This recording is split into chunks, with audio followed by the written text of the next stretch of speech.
పెహల్గాం ఉగ్ర దాడి నేపథ్యంలో ఆపరేషన్ సింధూర్ ఎఫెక్ట్ కూడా ఇక్కడ క్లియర్‌గా కనబడుతోంది. భారత ఆర్థిక వ్యవస్థపై ఈ యుద్ధం ప్రభావం ఎంతుంది అనేది ఎక్కువగా డిస్కషన్స్ నడుస్తున్నాయి. కానీ ఈ టెంపుల్స్‌పై భక్తుల మీద, భక్తుల మనోభావాలు ఎలా ఉన్నాయనే దాని మీద డిస్కషన్స్ అయితే చాలా తక్కువనే చెప్పాలి.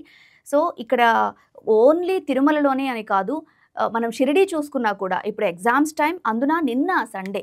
సో, సండే ఎగ్జామ్స్ రిజల్ట్స్ వచ్చిన సందర్భం, వేసవి సెలవులు ఇన్ని ఉన్నప్పటికీ కూడా ఇప్పుడు షిరిడీలో చాలా సాధారణంగా ఉంది భక్తుల రద్దీ అని మనకు అందుతున్న రిపోర్ట్. సో, అండ్ ఇంకొకటేంటంటే ఎవరైతే దర్శనానికి వస్తున్నారో, బాబా దర్శనానికి వచ్చేవాళ్ళు ఫ్లవర్ బొకేస్ తీసుకురావడం అనేది అక్కడ ఫస్ట్ నుంచి ఉన్న ఆనవాయితీ. లైక్ ఫ్లవర్స్, రోజ్ ఫ్లవర్స్‌ని బంచ్ ఆఫ్ ఫ్లవర్స్‌గా మనకి బయట అమ్ముతూ ఉంటారు. మనం అవి తీసుకొచ్చి బాబాకి సమర్పించడం, పెద్ద పెద్ద దండలు సమర్పించడం మనం చూస్తూ ఉంటాం. బట్ ఇవన్నీ తేడానికి కూడా పర్మిషన్స్ పెట్టలేదు.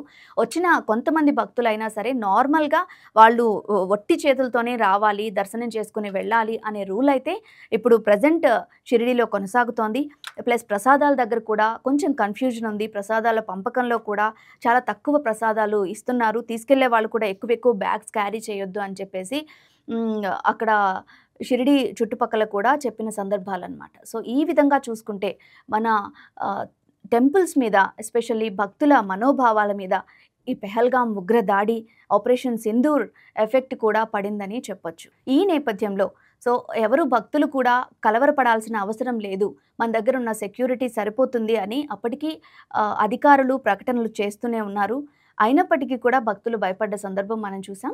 ఏదేమైనా ఇప్పుడైతే కాల్పుల విరమణ ఒప్పందం అమల్లోకి వచ్చింది కాబట్టి భయపడకుండా మీ షెడ్యూల్స్ ఏవైతే ఉన్నాయో దాని ప్రకారంగా వెళ్ళి సంతోషంగా స్వామివారిని దర్శించుకొని రండి.